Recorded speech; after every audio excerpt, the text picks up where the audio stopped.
आप सभी को मेरा नमस्कार। मैं बलराज ताम्रकार, गवर्नमेंट कॉलेज भिलाई 3 से। आज हम चर्चा करने जा रहे हैं भारत में राज्यों की स्वायत्तता की मांग, है ना। ये स्वायत्तता क्या है, आपको बता दूं मैं कि भारतीय राजनीति में राज्यों की स्वायत्तता की जो मांग का इतिहास जो रहा है वो 70 के दशक से 80 के दशक से इसका प्रारंभ हुआ है। इसके पूर्व भारत में आज़ादी के बाद केंद्र और राज्य में लगभग दोनों ही केंद्र राज्यों में एक ही पार्टी की सरकार हुआ करती थी, जिसके कारण केंद्र और राज्य केंद्र के द्वारा बनाई गई जो नीतियाँ, जो सिद्धांत, जो विधि विधान होते थे वो राज्यों में समान रूप से लागू होते थे। उसके पीछे मुख्य कारण यही था क्योंकि राज्यों में भी उसी पार्टी की सरकार होती थी जिसकी केंद्र में हुआ करती थी। लेकिन 1967 के चुनाव और बाद में 77 के चुनाव के परिणामों ने भारतीय राजनीति को अप्रत्याशित ढंग से प्रभावित किया और इसमें कांग्रेस की जो एक छत्र राज जो था वह उसमें कमी आई और अनेक राज्यों में विभिन्न पार्टियों की सरकारें बनने लगी। परिणाम स्वरूप अब यहीं से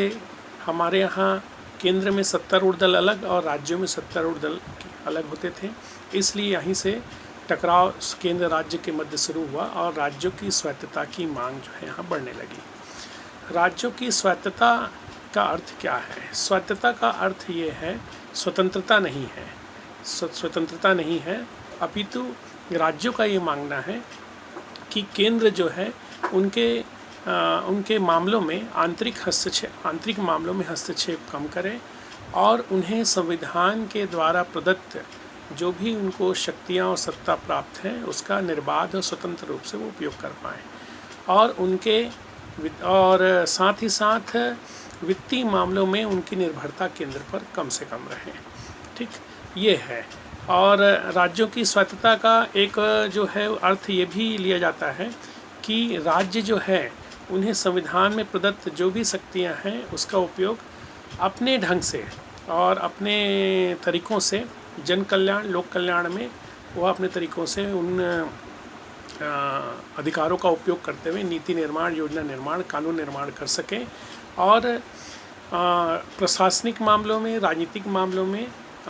संघ का जो हस्तक्षेप है बहुत से कम न्यूनतम होना चाहिए, ये इसका अर्थ है। राज्यों की स्वायत्तता की मांग इसके बाद से एक आंदोलन के रूप में काफ़ी लंबे समय से चली आ रही है और इसके संबंध में अनेक पक्ष में और विपक्ष में तर्क दिए जाते हैं।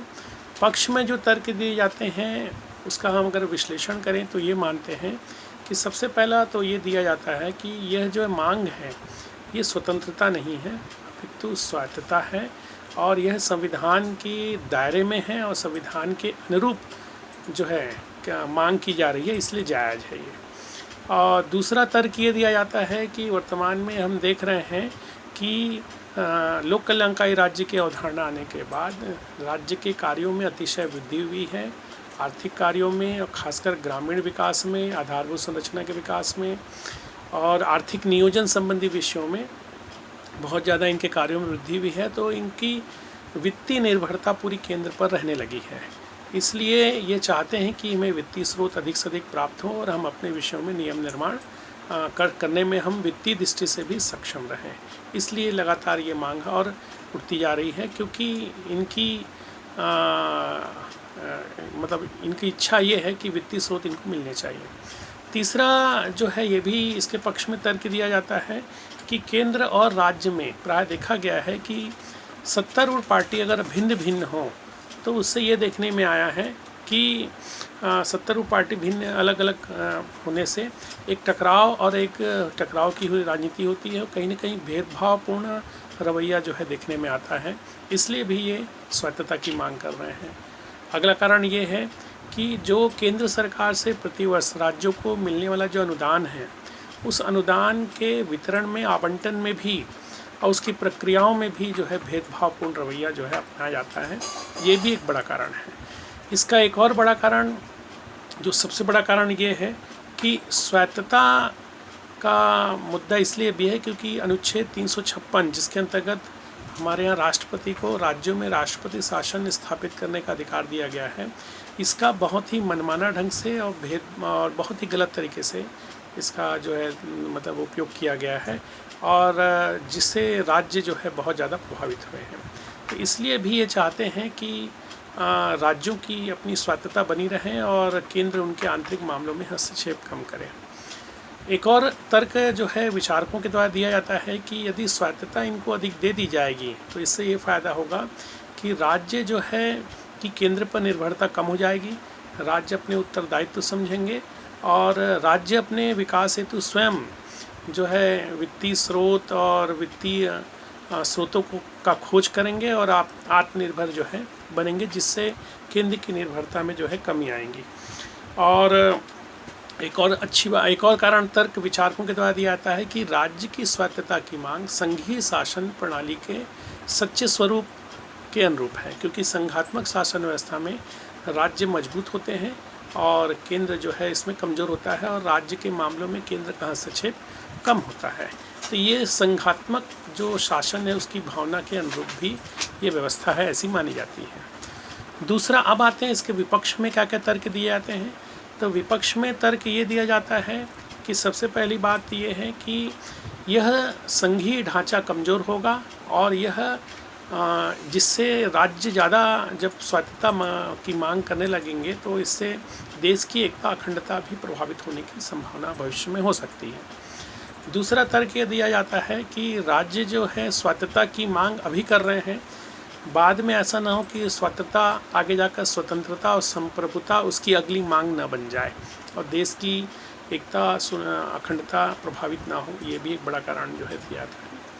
तीसरा, एक और इसके विपक्ष में तर्क आता है कि हमारा अनुभव अनुच्छेद 370 के तहत जो पृथक राज्य का दर्जा हमने जम्मू कश्मीर को दिया है ना, तो वो हमारा जो है एक अच्छा अनुभव नहीं रहा है, जिसके कारण आज पृथकतावादी अलगाववादी शक्तियाँ वहाँ पे सक्रिय थीं अभी तक, तो इससे भी इसका हमारा अनुभव अच्छा नहीं रहा है। और चौथी बात यह है कि ये जो स्वायत्तता की मांग है, कहीं न कहीं यह राज्यों में क्षेत्रीय पार्टियों के द्वारा एक प्रायोजित और नियोजित तरीके से चलाया गया एक अभियान लगता है, ताकि वो अपनी निजी स्वार्थ और अपनी राजनीतिक महत्वाकांक्षा को जो है अपने मतलब को सफल बनाने के लिए राज्यों की स्वायत्तता मांग करके केंद्र को कमज़ोर करने का प्रयास करते हैं। और इससे कहीं न कहीं एक और नुकसान ये है कि राज्यों स्तर पर एक क्षेत्रीय तानाशाही जो है यहाँ पर विकसित होने का भय बना होता है। इसलिए इसकी जो है हमारे यहाँ इसके विपक्ष में तर्क दिए जाते हैं। अनेक समितियाँ राज्यों की स्वायत्तता की मांग को लेकर बनी हैं। अब इस पर विश्लेषण करते इसमें क्या बेहतर विकल्प हो सकते हैं। तो वर्तमान परिस्थितियों में निसंदेह है राज्यों की स्वायत्तता की मांग जायज़ है और इस पर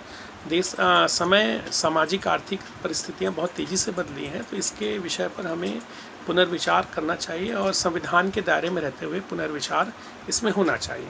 और वर्तमान में जिस हिसाब से परिस्थितियां बदली हैं, कुछ सुझाव विभिन्न विचारकों के द्वारा दिए गए हैं, जिसमें हम अपनाकर इनकी मांग को हम पूरा कर सकते हैं। जैसे पहला इसमें कहा गया है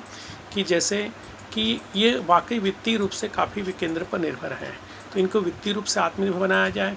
इनको आयकर से प्राप्त राशि का एक भाग राज्यों को दिया जाए। उत्पाद शुल्क, राज्यों को ही उत्पादन शुल्क लगाने का अधिकार दिया जाए। दूसरा कि इसके अलावा यहाँ पर हम कह सकते हैं कि उद्योगों को लाइसेंस जारी करने का अधिकार केंद्र सरकार के पास है, इन्हें राज्यों को भी कुछ विषयों पर अधिकार जो है होना चाहिए। राज्यों के 356 का जो प्रयोग है वह सीमित तौर पर और बहुत ही अंतिम और स्थिति में 356 का प्रयोग किसी भी राज्य में किया जाना चाहिए। राज्यपाल का पद वर्तमान में हम देख रहे हैं कि बहुत ही ज़्यादा एक माना जाता है कि केंद्र के एक एजेंट के रूप में काम कर रहे हैं, तो उसे राज्यपाल की नियुक्ति करते समय जरूर राज्य से सरकार से जरूर एक बार परामर्श जो है लिया जाना चाहिए। साथ ही साथ राज्यों को जो है सभी कर्मचारी, चाहे अखिल भारतीय सेवा से चयनित जो IAS IPS हैं वो, और साथ ही राज्य कर्मी, समान रूप से उनका नियंत्रण का अधिकार उन पर जो है होना चाहिए। और राज्यों को वित्तीय दृष्टि से उनको अधिक से अधिक साधन और स्रोत देकर उनको आर्थिक रूप से मजबूत बनाना चाहिए, क्योंकि जो स्वायत्तता की मांग है वह कहीं न कहीं यह वित्तीय मांग ज़्यादा मुझे लगता है। और वर्तमान में अभी भारत सरकार ने इस पर एक अच्छी पहल भी की है अभी, और पहल के रूप में हम देखते हैं कि अभी एक नीति आयोग का गठन किया गया है, और इस राज्यों की स्वायत्तता की मांग को दृष्टिगत रखते हुए नीति आयोग, जो कि हमारे यहाँ न्यू इंडिया विज़न पर काम कर रहा है और अभी बेहतर भी हमारे यहाँ योजनाएं बनाई जा रही हैं, तो उसमें राज्यों की पूरी भागीदारी को सुनिश्चित किया गया है और सहकारी संघवाद की अवधारणा को साकार करने का प्रयास किया गया है, जिसमें केंद्र और राज्य मिलकर एक नव भारत के निर्माण के लिए प्रयास कर रहे हैं और राज्यों को अधिक से अधिक स्वायत्तता देने पर विचार हो रहा है। अंतर्राज्यीय परिषद को भी फिर से जो है स्थापित करके उनको सक्रिय जो है बनाकर, अंतर्राज्यीय परिषद, क्षेत्रीय परिषदों को सक्रिय बनाकर राज्यों की नीति निर्माण में सहभागिता और राष्ट्र के पुनर्निर्माण में सहभागिता को सुनिश्चित कर संघीय सहकारी संघवाद की अवधारणा को अभी साकार करने का प्रयास हो रहा है। धन्यवाद।